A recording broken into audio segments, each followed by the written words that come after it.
Hello everyone, I'm Pierrette and welcome to my kitchen. Today at the request of several subscribers, we are doing something vegan, which is a real change of pace for my kitchen at least. This is a recipe that if you'd like to add meat, you could add some chicken to it, but today we're gonna do the vegan version. So it starts with a little bit of olive oil in the bottom of a baking dish, and you don't have to have a fancy baking dish for this. You could just use a glass baking dish with aluminum foil over the top. This one happens to be a cast iron pan with a ceramic coating. So we've added a little bit of olive oil in the bottom so that it doesn't stick, and I have two pretty good sized onions that we've already chopped up, and I'm just gonna dump these in here.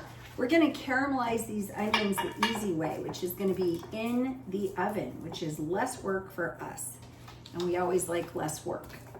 So in the end, this will be a pasta dish, and we are going to amp up the protein a little bit by adding some chickpeas and green peas as well. So it won't just be onions, it won't just be carbs in pasta when we're done. Okay, so I'm going to add some sun-dried tomatoes. This is about a half a jar, and I'm going to include the oil as well in the end, but for right now I'm just going to kind of sprinkle these in here and mix those in. And then we are going to do a teaspoon of paprika over the top.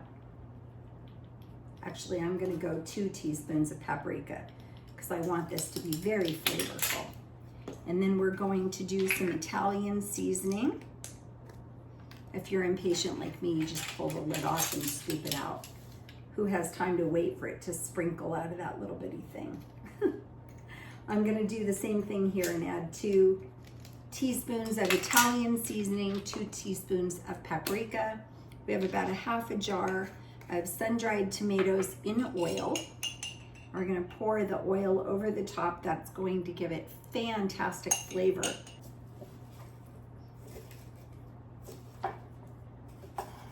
So I'm just trying to kind of mix this through a little bit so that they're evenly distributed. It was crazy. So I'm just trying to make sure that all of the onions get a little bit of oil on them, because that's what's going to help them caramelize beautifully.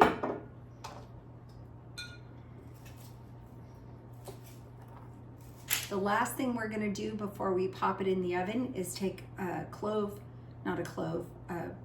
bunch of garlic.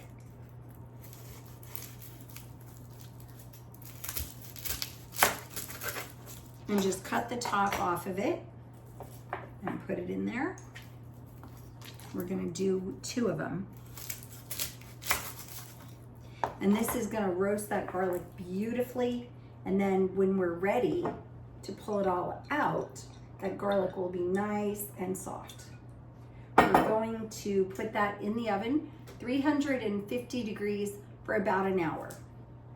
And in the meantime, I have chickpeas in the oven that I started 30 minutes ago. So prior to beginning this, I took a can of chickpeas, organic chickpeas, drained them into a colander, rinsed them thoroughly until there was no more foam, and then I put them on a paper towel to let them dry a little bit, put them on a cookie sheet and popped them into the oven, and I've been rotating them every 10 minutes and kind of shaking them around to make sure they have an opportunity to get nice and crispy. We're gonna take those now and toss them with some seasonings in here as we are putting this in the oven.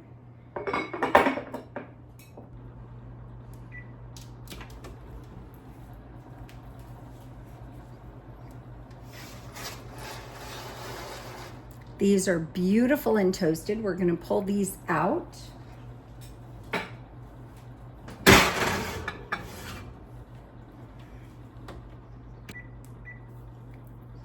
One hour, and we'll check back. So we just pulled these chickpeas out of the oven. We are going to pour them into this bowl. That actually went better than I expected. I'm gonna drizzle them with a little bit of olive oil. They're nice and crunchy. These are gonna be fabulous.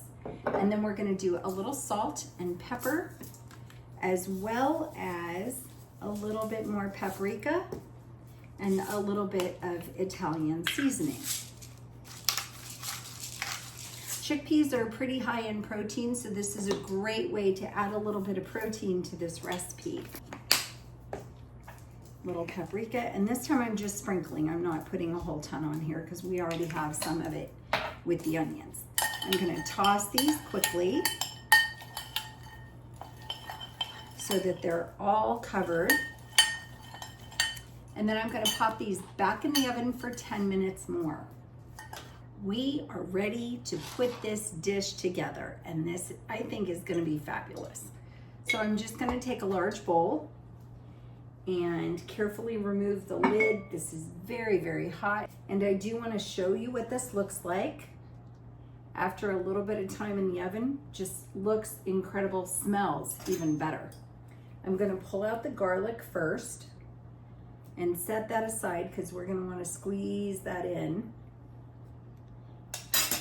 I'm gonna take all of this goodness and just dump it into this bowl.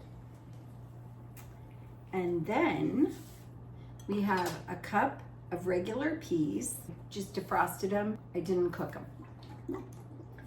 1 can of coconut cream.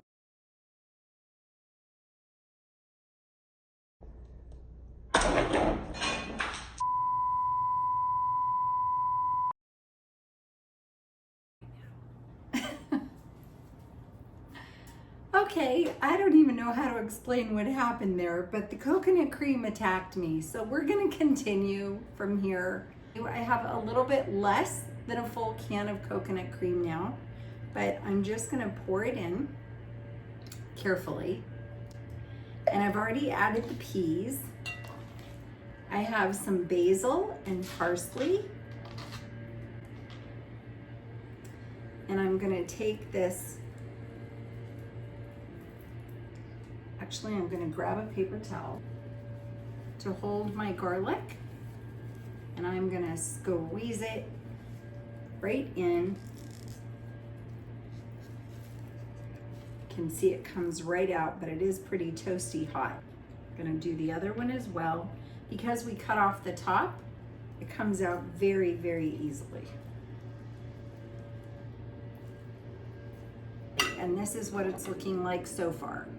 So we're gonna take our pasta, which we cooked previously, and put this in here too. This is just a rainbow colored fusilli pasta that I did, and I cooked it for 6 minutes, boiled it in some water with a little bit of salt.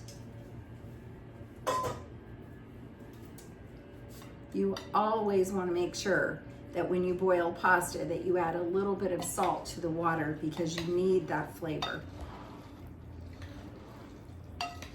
And I'm just gonna mix this together. Looks amazing. Smells even better. I do want to point out that if you are looking to add even more protein, Trader Joe's has this red lentil pasta. This has 15 grams of protein per serving. So if you had used this instead of the regular pasta that we used, it would have added another layer of protein to this dish for you, which I know as a vegan recipe is very, very important. The last thing we're gonna do is serve this up. So we have this beautiful pasta with onions and sun-dried tomatoes and peas and parsley and basil, all kinds of good stuff in here. And right on top of all of it, I'm going to sprinkle some of these crispy chickpeas that we made and a couple of sprigs of parsley for color. Please keep in mind that if you don't want to do this as a vegan recipe, or if you don't care for coconut, you could always use heavy cream instead of the coconut cream. And you could also add some chicken to this, would be wonderful. So keep that in mind. It doesn't have to be a vegan recipe. Don't run away from it just because of that. And I gotta say, that looks pretty incredible. Thanks so much for watching. I hope you'll try this recipe. Please let me know what you think. Thanks so much for watching. Take care.